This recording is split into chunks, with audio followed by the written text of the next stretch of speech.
Hello and welcome to the No Fear Cast. This is Matt, and this would ordinarily be a Patreon exclusive mini episode because this is supposed to be one of our off weeks, but we saw that Halloween just happens to line up with our normal release date, and we just could not pass up the opportunity to do an episode on Halloween and release it for all of you.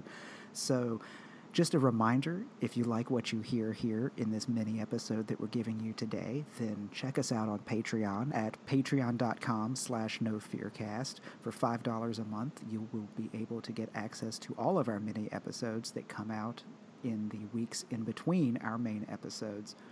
But if you're not feeling like you want to donate financially, and we totally understand that, then please, please, please, at least go take just 30 seconds and rate us and review us on iTunes or wherever you're listening to this, because those ratings and reviews help us become more visible and help other people find our podcast. So no pressure to donate financially, but we would greatly appreciate any sort of word of mouth that you can spread.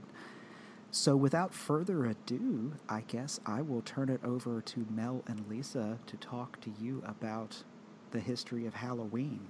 Thanks, Matt. When we were talking about getting to do an episode that was releasing on Halloween, we had lots of ideas about what to talk about. And, we thought a little bit of history of Halloween would be fun because it's a little bit of a misunderstood holiday. And I know this is something that we've talked about in the past, but Matt and Mel and I grew up in the 80s in the midst of the satanic panic. And all three of us actually pretty much grew up in the Bible Belt. So I heard a lot of warnings about Halloween growing up. I heard a lot of warnings about, not to mess with things of the devil. I was told not to play Dungeons and Dragons, and I was eventually told, that trick-or-treating was not super great, if not only because of the satanic implications of the holiday, then because somebody was going to slip me poison candy in my bag. So there was a lot of paranoia, I think, and misunderstanding of the holidays. In fact, as I grew up, trick-or-treating kind of shifted into like harvest festivals that neighborhoods would have, or churches would even have, to help separate the holiday from the supposed devilish beginnings that it had. And one of the things that I found in researching the history was that it is a very misunderstood holiday. In fact, it goes back to one man in 1762, Charles Valency, and I may be mispronouncing that name, so forgive me. I'm going to mispronounce a lot of the Celtic names that are coming up. But he was actually not Celtic. He was a British military engineer who was sent to Ireland and ended up publishing in 1786 facts about some of the things that he recorded. And this, I'm using the words facts loosely here because he wrote a lot about the Celtic holiday of Samhain. It looks like it's written Samhain, but pronounced Samhain.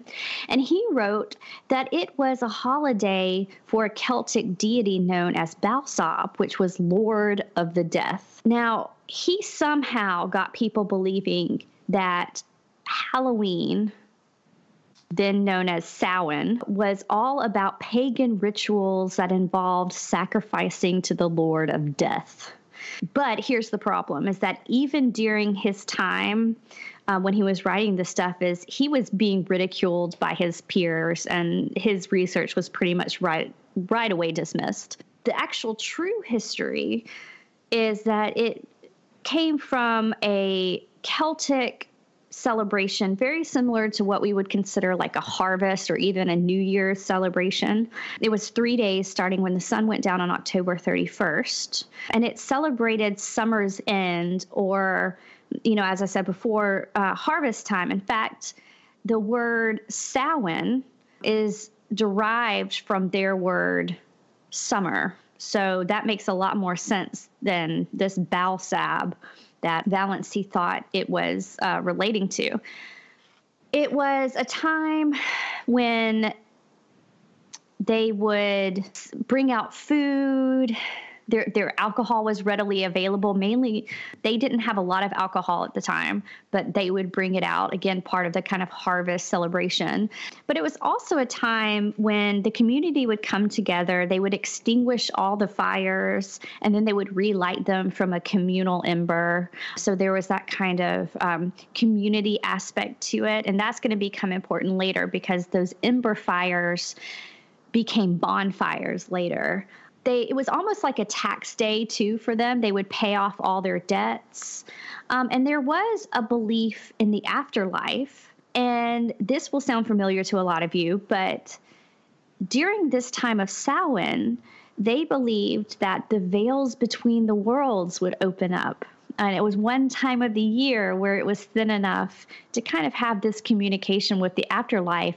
And there was a lot of fairy lore that came, because the fairies would be able to come out during this time. Now, they were a little bit of tricksters and not always the nicest fairies that we have. But that's closer. And I'm really shortening this for you guys, but that's much closer than what I think a lot of us grew up believing that Halloween's origins were, which is, a night where we worship death or, sacrifice to Satan or something like that. By the way, a lot of this is detailed in much, much, much more detail in Lisa Morton's book, Trick or Treat, A History of Halloween. And that's where I pulled a lot of this information. So I just kind of want to do a brief plug for that book, that if this is something that's of interest to you, like I said, I'm glossing over a whole lot of it, and I'm probably not doing it the justice that it needs. But I highly recommend you pick up this book, because it's so informative on the history of a holiday that I think we can agree we all really. So, Lisa, this is really interesting, because when I was doing research for this, I read a few articles. I didn't have time to get through Lisa Morton's book, which is now on my to be read pile. This podcast does that to my to be read pile. But it's funny because while you were talking, I was looking back on some of the information that I had, and it seems like while a lot of it followed what you were saying, there were still articles that were kind of going off that original idea of this god of death. And I actually just read Ray Bradbury's Halloween Tree book recently, and it kind of hews to that original mythology too, which is kind of interesting to see the competing stories and kind of get the historical background. I'm wondering about some of the stuff that we do now. Like, did you get any information from Morton's book or any other research you did about like how trick-or-treating came to be, or how some of the traditions that we do now came from these harvest festivals getting passed from culture to culture to culture up to where we are now? Yeah, it's really interesting, because in looking at this, there were some established traditions that you can see how they kind of morphed into what we do today. But then there were some that were really kind of foreign to me, but they're not that long ago in our history. Now, I will say this. When you talk about the misunderstood history, I think a lot of that happened once the Catholic Church kind of took over the holiday. In fact, kind of making it All Saints Day, or the evening before All Saints Day, because they were definitely, as they were in the habit of doing, of taking a non-Christian holiday and kind of usurping it for Christian use, I guess. And so they tried as best they could to take all these festivities and change it into, like a day of obligation or something, like a celebration before All Saints Day. And, that a lot of those traditions are still carried over, especially in the heavily Catholic areas. I'm thinking about like Louisiana and stuff. The day after Halloween is still considered a day of obligation. And you'll see a lot of people going, to family funeral plots and kind of making the graves prettier and putting out fresh flowers. And so it's kind of a day of remembrance. And I'm sure that when this all happened, when the Catholic Church kind of usurped it, which was about the mid-8th century, that was when they really played up the Lord of the Death angle to deter people from wanting to have anything to do with the non-Christian traditions of it. But I'm getting way off track, because you asked me about traditions, Mel, and I want to answer your question. So, a lot of these Morton quotes from a Robert Burns poem Halloween, which came out in 1785. And it talks a lot about the traditions that some of us will recognize, for instance, bonfires, which I already mentioned once, kind of relating to that communal ember and the passing around of the fire that would happen on October 31st. But what was really interesting are the games that were happening in the mid to late 1700s, because Burns talks about them like they were pretty well established in the area at the time. But for instance, things like pulling stalks from like kale fields or corn stalks and looking to see if it had grain or not at the top, because then that would tell you if you would be a virgin when you married. There was one involving, and this will become popular imagery that we'll recognize again, but slicing an apple in front of a mirror and seeing the face of your beloved reflected in the glass. So it involved a lot of these kind of fortune telling games that young people would play and, kind of tell me my future husband or show me my future wife type thing. But one of the things that they did was bob for apples, which is a weird little thing that I always wondered where it came from. I definitely remember being forced to do it as a kid, as if it was fun to stick your face into a bucket of water and try to pull out an apple with your mouth. But I remember being forced to do that. And even as a kid, I thought this can't be sanitary. And it'd be cold too. I mean, it's fall. Cold. And your forehead's knocking into the other apples that are in there. It's not pleasant, but anyway, they would bob for apples, and then they would take a bit of that apple and place it under their pillow to see if it gave them prophetic dreams. So that's something you can kind of see where that comes from. But there were a lot of games played with apples, a lot of cider drinking at that time. But they also had a coal cannon night in Ireland and Scotland that sometimes happened the night before Halloween. And of course, coal cannon, and I hope I'm pronouncing that right, because that's one of those words I've only ever seen written.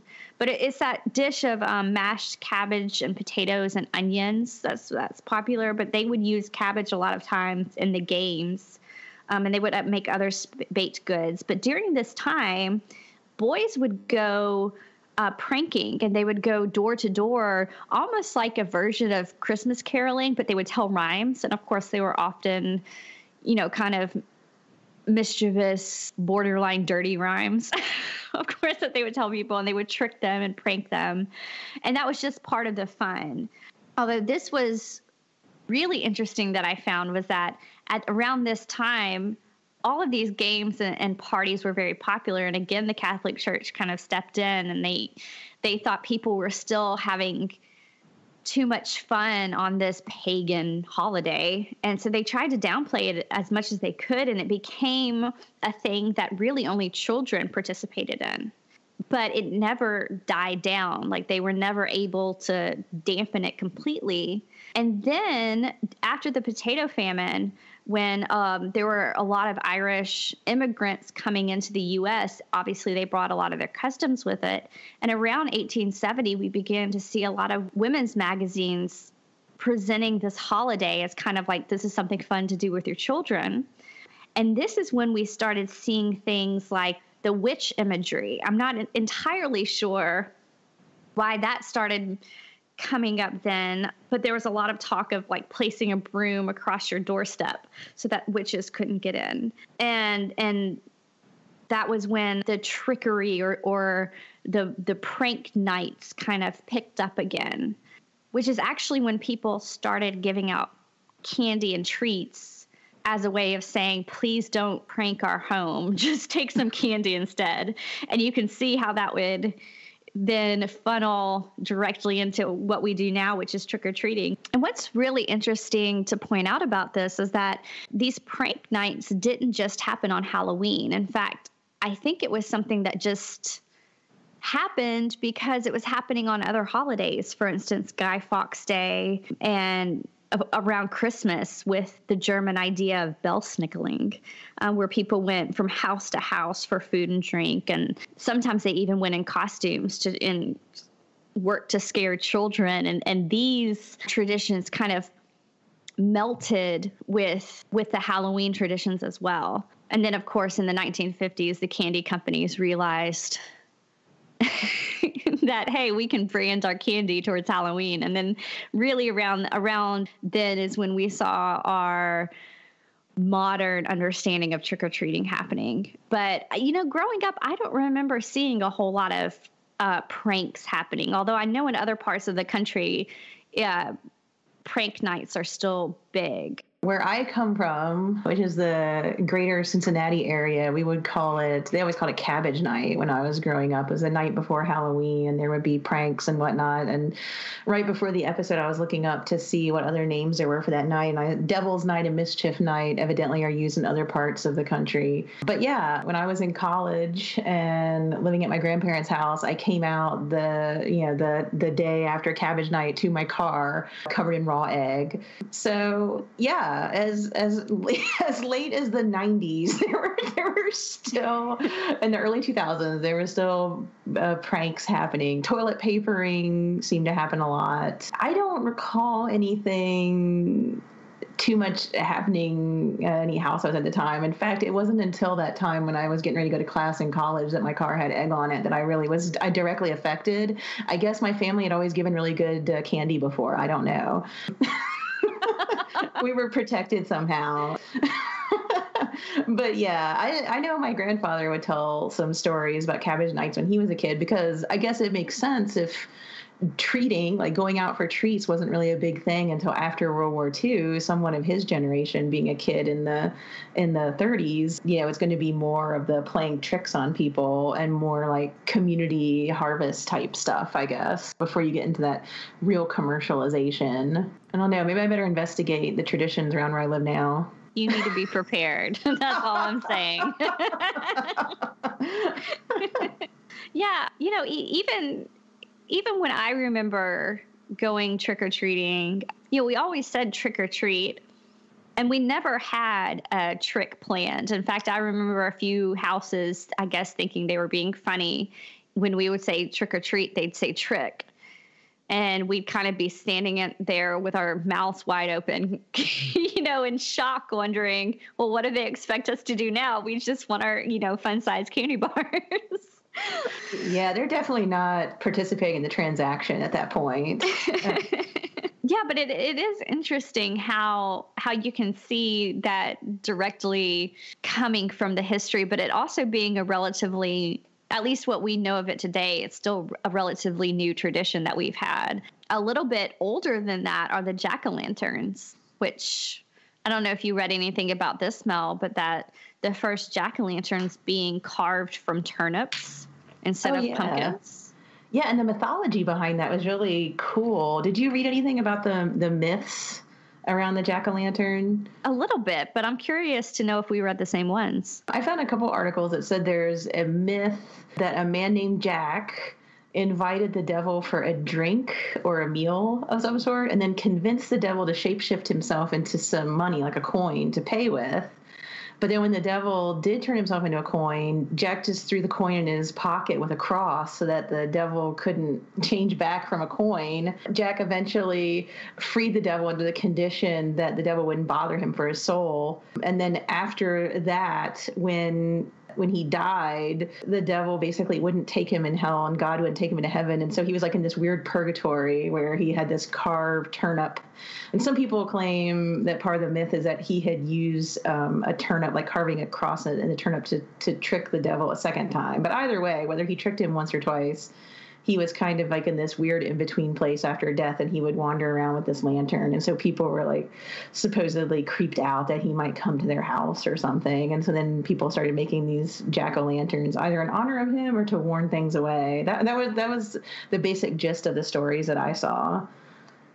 Yeah, and this is a figure that I would like to study a little bit more. But, there are quite a few Jack stories, kind of Jack being the trickster figure. And I believe reading it, they've made the connection that it's the same Jack as Jack and the Beanstalk and those kind of stories that we've heard as kids, that's all sort of sprung from the same figure, I guess, but always kind of a little bit of a trickster, a little bit of just somebody who sometimes gets himself into trouble unwittingly. But yeah, somehow he had outwitted the devil in the story that I read. You know, he was bartering for his soul and outwitted the devil, and he was the only one to do that. And because of that, the devil couldn't get his soul, so he wouldn't go to hell when he died. But because he made a pact with the devil, he wasn't allowed into heaven either. And so he was, after he died, just left as a soul to roam the earth, and that he did have a carved turnip, a carved turnip to light the way. And yeah, I'm like you, Mel, I couldn't quite understand why that became a thing that we did.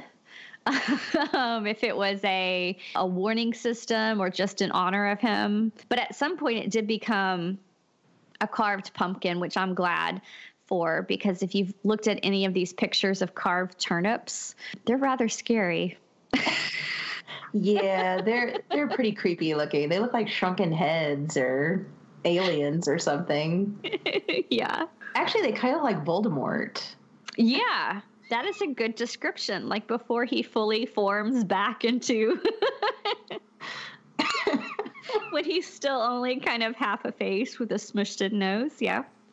But this is a tradition that we've had, especially in this country, for a long time, because apparently even as part of our early Thanksgiving celebrations, we would carve pumpkins, not necessarily into a jack-o'-lantern face, but we would carve pumpkins as decorations. And of course, famously, Washington Irving's story, The Legend of Sleepy Hollow in 1820, references something very similar. Yeah, so it's fun, I think, to know why we do some things, because Halloween is always one of those times that I'm really eager, especially as a mom, to share things I did as a kid or these family traditions with my children. And it's kind of fun to know, hey, this is the reason why we carve a pumpkin, or this is the reason why we go trick-or-treating. And yeah. Next year you can carve potatoes and turnips with them. I tried to get them to carve a turnip this year, and they were not having it. Kids these days. Kids. What are you going to do? I think they were afraid I was going to make them eat it afterwards. Not turnip fans, evidently. No, they're not. Pumpkin pies sound much better than a turnip dinner. Maybe I ought to threaten them with the cabbage, though. That would be good. There you go. You could raise up some little pranksters. That could be bad. Well, we hope you've enjoyed this history of Halloween. I know I certainly learned a lot of things that I had not known about Halloween, particularly the carving of turnips as the root of jack-o'-lanterns. So once again, thank you for listening, and we will see you next week when we wrap up our Alternate Universes series with the second half of our Alternate Universes in Books episode. We'll see you then. Thanks for listening.